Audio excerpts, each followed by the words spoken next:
Good morning student. आज हम हिंदी का चैप्टर नंबर 4 हिमालय पढ़ेंगे। इस कविता के कवि घमंडी लाल अग्रवाल हैं। तो पहले हम इन कविता की पंक्तियों को पढ़ेंगे, उसके बाद इसके अर्थ समझेंगे। तो चलिए शुरू करते हैं। चैप्टर 4 हिमालय। कितनी सदियां बीत चुकी हैं, एक जगह पर खड़ा हिमालय, रखवाली का वचन निभाए, कर्तव्यों की कथा सुनाए, अविचल और अडिग रह कर नित मुस्कानों के कोस लुटाए। भारत माँ के मस्तक पर लगे मुकुट सा जड़ा हिमालय, कितनी सदियां बीत चुकी हैं, एक जगह पर खड़ा हिमालय। चलिए अब हम इन पंक्तियों का अर्थ देखते हैं। इन पंक्तियों में कवि ने हिमालय के महत्व को बताया है। कवि कहते हैं कि कई सौ वर्षों का समय बीत गया है, लेकिन हिमालय अपनी जगह पर अटल खड़ा है। हिमालय जो कि हमारे भारत देश की उत्तर दिशा में स्थित है, इसलिए यह उत्तर दिशा से आने वाले शत्रुओं से हमारे देश की रक्षा का वचन निभा रहा है।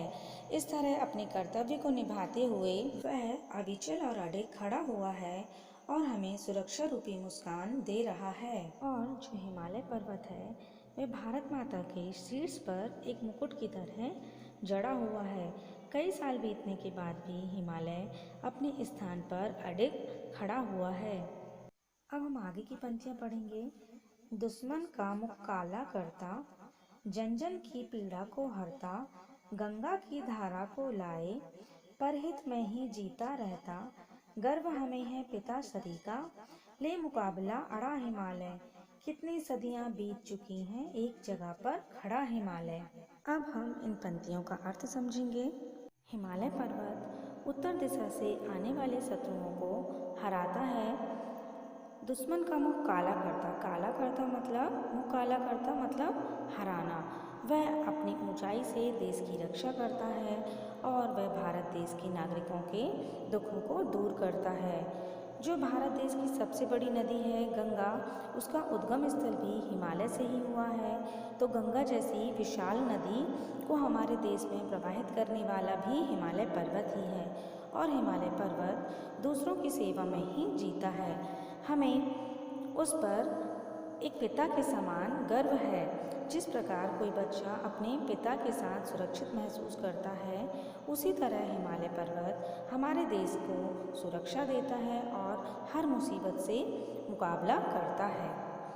और कई वर्ष बीत जाने पर भी वह एक ही जगह पर अडिग खड़ा हुआ है। अब हम आगे की पंक्तियां देखते हैं।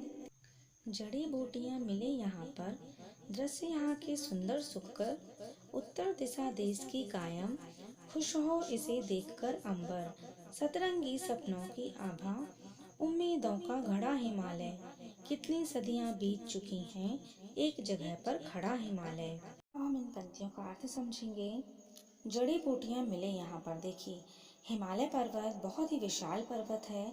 यहाँ बहुत सी जड़ी बूटियां और औषधियाँ प्राप्त होती हैं और यहाँ पर कई सुंदर सुंदर स्थान भी हैं जिनमें बहुत खूबसूरत दृश्य भी हैं, जैसे जम्मू कश्मीर, शिमला आदि बहुत ही सुंदर स्थान हैं जिन्हें देखकर हमें बहुत सुख मिलता है। हिमालय उत्तर दिशा में स्थित है, जिसे देखकर आकाश भी खुश होता है कि हिमालय पर्वत मुझे छूने को आतुर है। यह हिमालय 7 रंगों के सपनों की चमक की तरह आशाओं का भंडार है। कई सदियां बीत चुकी हैं, किंतु हिमालय ज्यों का त्यों अटल खड़ा हुआ है। अब आगे की पंक्तियां पढ़ते हैं। हमको रक्षा इसकी करनी, कहती है यह हमसे जननी, यह पहचान संस्कृति की है, इसमें शान निहित है अपनी, नई सदी के देख कर इसमें लाज शर्म से गड़ा हिमालय, कितनी सदियां बीत चुकी हैं, एक जगह पर खड़ा हिमालय। अब हम इन पंक्तियों का अर्थ देखते हैं। इन पंक्तियों में भारत माता हमसे कहती हैं कि हमें हिमालय की रक्षा करनी चाहिए, क्योंकि यह हमारी संस्कृति की पहचान है और इससे हमारे देश की शान है। हिमालय पर्वत हमारे नए जमाने की पीढ़ी के लोगों के काम को देखकर, यानी कि लोगों द्वारा फैलाई जाने वाली गंदगी को देखकर बहुत ही शर्म से झुक रहा है। अतः हम सभी को, हमारी नई पीढ़ी को समझाना चाहिए कि हम सभी को मिलकर हिमालय की रक्षा करनी चाहिए, क्योंकि कितनी सदियां बीत चुकी हैं, फिर भी हिमालय एक ही जगह पर अटल खड़ा हुआ है और हमारे देश की रक्षा कर रहा है। बच्चों, आज हमने हिमालय की महत्वता के बारे में समझा। उम्मीद है कि आपको ये कविता समझ में आई होगी। प्लीज़ मेरे इस वीडियो को लाइक, कमेंट और सब्सक्राइब जरूर करें।